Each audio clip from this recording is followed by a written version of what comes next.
Arsenal পরে 2-0 গোলে Aston ভিলাকে হারিয়ে দিয়ে লিগে টানা দ্বিতীয় ম্যাচে ক্লিন শিট ধরে রেখেছে, যেটা আর্সেনালের জন্য দারুণ খবর। এবং ম্যানচেস্টার সিটি যেহেতু আগেই জিতে গিয়েছিল, সেই কারণেই অ্যাস্টন ভিলার সঙ্গে আর্সেনালের এই জয়টা বেশ কার্যকরী। এই ম্যাচটাকে আমরা যদি শুরু থেকে আসার চেষ্টা করি যে কোথায় আসলে কি ঘটেছে, দেখেন এই ম্যাচ শেষে অ্যাস্টন ভিলার ওলি ওয়াটকিন্স সম্ভবত রাতে ঘুমাতে পারেন নাই।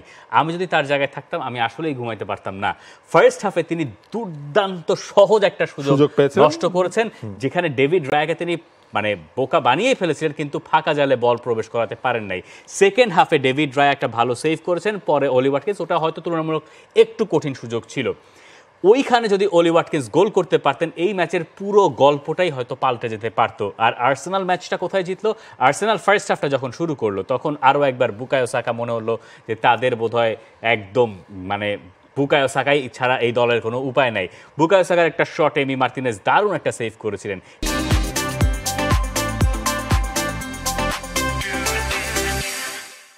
সেই এমি মার্তিনেজ সেকেন্ড গোলটা হজম করলেন থমাস পার্তের কাছ থেকে, যেখানে তিনি হয়তো দাবি করবেন তিনি এর চেয়ে ভালো করতে পারতেন। এমি মার্তিনেজের জন্য একটা হরিষে বিষাদ বলে না, এরকম একটা ম্যাচ গেছে, ভালো মন্দ মিলিয়ে জন্য দুই রকম রাত গেছে আসলে। তার দলের জন্য ম্যাচটা একদমই ভালো যায় নাই। আপনি যদি ফার্স্ট গোলে আসেন, বুকায়ো সাকা আরও একবার এই গোলের কারিগর, তিনি একটা কাটব্যাক করলেন, যদিও একটা ডিফ্লেকশন ছিল। এরপরে ট্রোসার্ড গোল করলেন, গোল করার পরে তার যে সেলিব্রেশন, সেটা তিনি কি মিকেল আর্তেতাকে বলতে চাইলেন যে আমাকে কেন তুমি স্টার্টিং 11-এ রাখো না? দেখেন ওই জায়গাতেও গ্যাব্রিয়েল মার্টিনেলি তিনি স্টার্ট করেছিলেন এবং তার জায়গায় কিন্তু বদলি হিসেবে পরে লিয়ান্ড্রো ট্রসার্ডকে নামানো হলো। এই জায়গায় মানে আর্সেনালের ওই অপশনগুলো আসলে ডোরগুলো ওপেন করে দিচ্ছেন তিনি মিকেল আর্তেতার জন্য।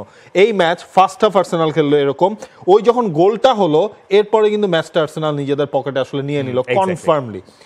এবং এইখানে হচ্ছে আর্সেনালের মুনশিয়ানা। এবং আমরা যে বলি যে মিকেল আর্তেতার এই আর্সেনাল আগের সিজনে আমরা যেমন দেখেছি, সিজনের প্রথম 2-3 মাস পরে গিয়ে একটা প্রফেশনাল পারফরমেন্স দেখাতে, এইটা আরেকটা প্রফেশনাল পারফরমেন্স। এবং আপনি বলতে পারেন একটা স্টেটমেন্ট পারফরমেন্স, যেহেতু আগের সিজনে এর কাছে হেরেছেন, আপনার লিগের টাইটেল খোয়া গেছে, সেই দলকে আপনি যখন হারাতে পেরেছেন, তাও এইরকম পারফরমেন্সে, যেখানে ওইখানে গিয়ে ম্যাচ জেতা কঠিন অ্যাস্টন ভিলাতে গিয়ে, কোনো সন্দেহ নেই। কারণ উনাই এমিরে খুব ভালো মতন জানেন যে কী করে আর্সেনালকে ধরে রাখতে হয়। সেখান থেকে যখন আর্সেনাল জিতে ফিরলো এবং এই ধরনের ডিফেন্সিভ পারফরমেন্স দেখিয়ে, যেখানে তারা টানা দ্বিতীয় ম্যাচে ক্লিন শিট ধরে রাখলো, দুটো ম্যাচ মিলিয়ে তারা গোল করলো 5টা, যেটা আর্সেনালকে অনেকটুকু সাহায্য করবে এই সিজনে আরও একবার টাইটেলের রেসে টিকে থাকতে। সেটা আপনি এই অগাস্ট মাসে লিগের দ্বিতীয় ম্যাচ পরে মোটামুটি একটা আন্দাজ করে দিতে পারেন। তবে আর্সেনালকে যেটা করতে হবে ওই যে এই মোমেন্টামটাই ধরে রাখা, কারণ গেলবার তো তারা এক রকম নিশ্চিতই করে ফেলতে নিয়েছিল লিগটা এই অ্যাস্টন ভিলাতে, এবং এটা একটা বড় রিলিফই আসলে হয়েছে আর্সেনালের জন্য। ম্যাচের আগে আমরা দেখছিলাম মিকেল আর্তেতাকে এই অ্যাস্টন ভিলা নিয়ে কোশ্চেন করা হয়েছিল, ম্যাচের পরেও আমরা দেখলাম মিকেল আর্তেতাকে সেই বিষয়টাই আসলে জানতে চাওয়া হয়েছিল। এখান থেকে প্রশ্ন যেটা থাকতে পারে যে কাই হাভার্টসকে দিয়ে বা স্ট্রাইকার ছাড়া, যেহেতু গ্যাব্রিয়েল জেসুস এখনো ইনজুর্ড, মানে ওখানে আসলেই আর্সেনাল সমাধান পাচ্ছে কিনা। স্ট্রাইকিং সমস্যা অবশ্য আর্সেনালে যতই প্রকট থাকুক না কেন, এরই মধ্যে হ্যাট্রিক হয়ে গেছে আমাদের স্যার এর্লিং হাল্যান্ডের। তিনি ক্যারিয়ারের 23তম হ্যাট্রিক করে ফেলেছেন এবং ম্যানচেস্টার সিটি ইপসউইচ টাউনকে 4-1 গোলে উড়িয়ে দিয়েছে। অথচ এই ম্যাচের গল্পটা ম্যানচেস্টার সিটির স্টেডিয়ামে ঠিক এরকমটা ছিল না। ইনফ্যাক্ট ম্যাচের 7ম মিনিটে ইপসউইচ টাউন সবাইকে অবাক করে দিয়ে ম্যানচেস্টার সিটির মাঠে লিড নিয়েছিল। সেই লিডটার আনন্দ অবশ্য ইপসউইচের খুব বেশিক্ষণ ধোপে টেকে নাই। 12 থেকে 16 এই 4 মিনিটের মধ্যে ম্যানচেস্টার সিটি গোল দিয়েছে 3টা। এর্লিং ব্রুট হাল্যান্ড তার জোড়া গোল, মাঝখানে কেভিন ডি ব্রুইনা তিনিও গোল করলেন, এবং ফার্স্ট হাফেই আমরা দেখেছিলাম 2টা শট পোস্টে লেগেছিল। ইলকাই গুন্দোয়ান তিনি সেকেন্ড হাফে বদলি হিসেবে নামলেন তার এই ম্যানচেস্টার সিটিতে ফেরা, তবে সবকিছুই আসলে কেড়ে নিয়েছেন এই Erling Braut Haaland. Pep Guardiola তিনি বলছেন যে সবগুলো প্লেয়ার, মানে ম্যাক্সিমাম প্লেয়ারই ইংলিশ প্রিমিয়ার লিগের বা ম্যানচেস্টার সিটির প্লেয়ারে কিন্তু মাঝখানে একটা ব্যস্ত সময় কাটিয়েছে ইউরোর জন্য। হাল্যান্ড তখন সেটা পায়নি, তিনি একটা ব্রেক পেয়েছেন এবং ব্রেকের পর তিনি ফিরলেন। 2 ম্যাচে আপনি যদি গোলও দেখেন, 2 ম্যাচে তার অলরেডি 4টা গোল আসলে হয়ে গেছে। এবং তার ওই যে বিশ্রামটা যে কতখানি কাজে লেগেছে, ফ্রেশ দেখা যাচ্ছে। যে হল্যান্ড আগের ম্যাচে, আগের সিজনে যখন মাঠে নেমেছিলেন, মনে হয়েছিল যে একটু কোথায় জানি একটু ঝামেলা আছে, মানে ঠিক ওই শার্পনেসটা খুঁজে পাওয়া যাচ্ছে না। শার্পনেস কথাটা অনেকবার ব্যবহার করছি, দুঃখিত।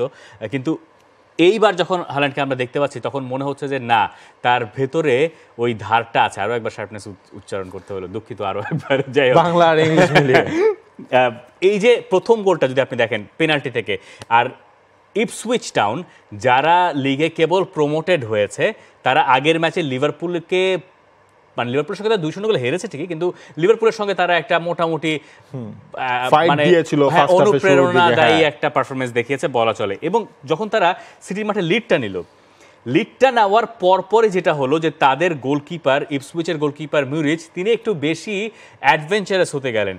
তিনি একবার তাকে প্রেস করতে গেলেন সাভিনিও প্রেস করতে গিয়ে বলটা বের করে আনলেন, সেখান থেকে কেভিন ডি ব্রুইনা পেনাল্টি আদায় করলেন। পেনাল্টির পরেরটায় সাভিনিও প্রেস করতে কেভিন ডি ব্রুইনা গোল করলেন, এবং ওই পেনাল্টি থেকে গোল করলেন প্রথমে হল্যান্ড, পরে গিয়ে ডি ব্রুইনা, এরপরে আবার হল্যান্ড গোল করলেন।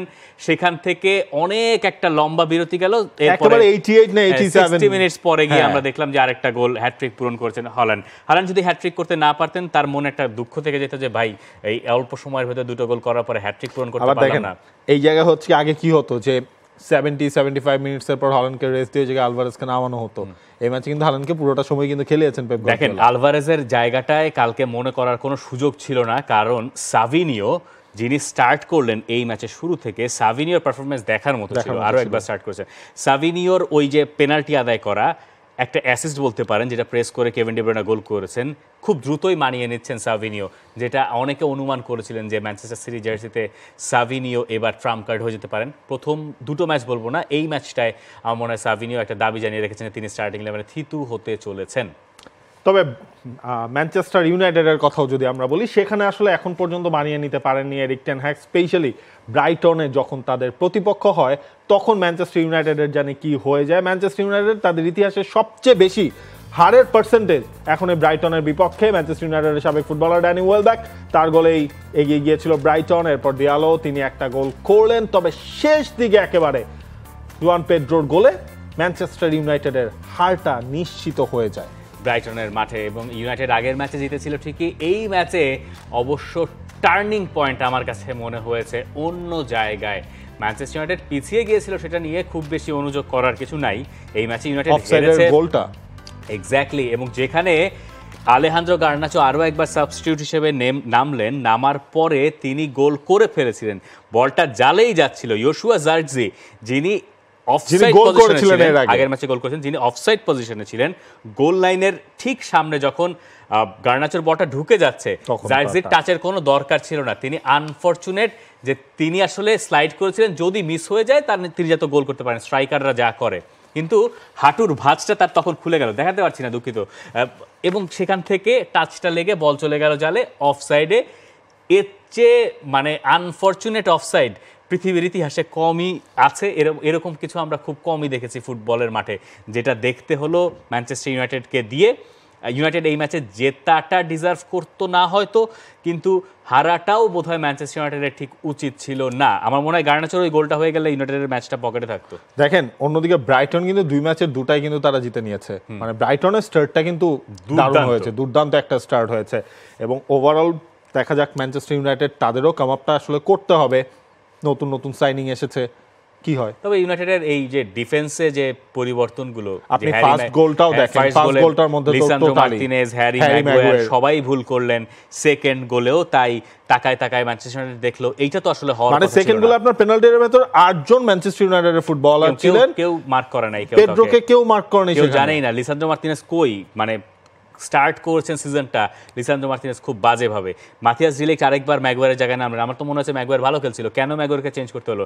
সেন্টার ব্যাকে যখনই পরিবর্তন করাচ্ছেন তখন তো দলের ভেতরে ওই যে সেট পিস কে কাকে ডিফেন্ডিং করবে, বেসিক যে সমস্যাগুলো থেকে যায় ইউনাইটেডের, সেই সমস্যাগুলো এখনো রয়ে গেছে। ইনফ্যাক্ট মাসরাউই তার খেলাও কিন্তু ছিল, হ্যাঁ তার অ্যাসিস্ট ছিল, কিন্তু ফার্স্ট গোলটার মধ্যে তিনি আগাবেন নাকি আগাবেন না, যখন লেফট রাইট ফ্ল্যাঙ্ক থেকে যখন ক্রসটা আসলো, সেটা নিয়ে আসলে যেটা হয় যে এই ধরনের ক্রসের গোলে সবার একটা ভুল থাকে, সমষ্টিগত ভুল, সেটার খেসারত ইউনাইটেড দিয়েছে। For more updates, subscribe to our YouTube channel and click on the bell icon. Follow us on Facebook and Instagram. Download T-Sports app to enjoy exciting games and highlights. Visit tsports.com.